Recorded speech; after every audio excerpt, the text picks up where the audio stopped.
আশা ভোসলে ভারতীয় সঙ্গীত জগতের এক জীবন্ত কিংবদন্তি। প্রায় ৮ দশকের দীর্ঘ কর্মজীবনে ২০টিরও বেশি ভাষায় ১২,০০০-এরও বেশি গান গেয়ে তিনি অমর হয়ে আছেন। ধ্রুপদী থেকে গজল, পপ, ক্যাবারে প্রতিটি ধারায় তার কণ্ঠ ছিল অসাধারণ। লতা দিদির ছোট বোন হয়েও তিনি নিজের আলাদা জায়গা তৈরি করেছিলেন।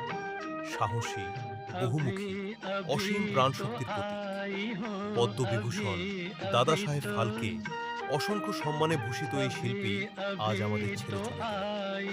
১২ এপ্রিল ২০২৬, ৯২ বছর বয়সে মুম্বইয়ে তার যাত্রা শেষ হয়। তার চলে যাওয়া শুধু একজন গায়িকার বিদায় নয়, এটা ভারতীয় সঙ্গীতের এক স্বর্ণযুগের অবসান। যা আমরা হারালাম তা এক কথায় অপূরণীয়।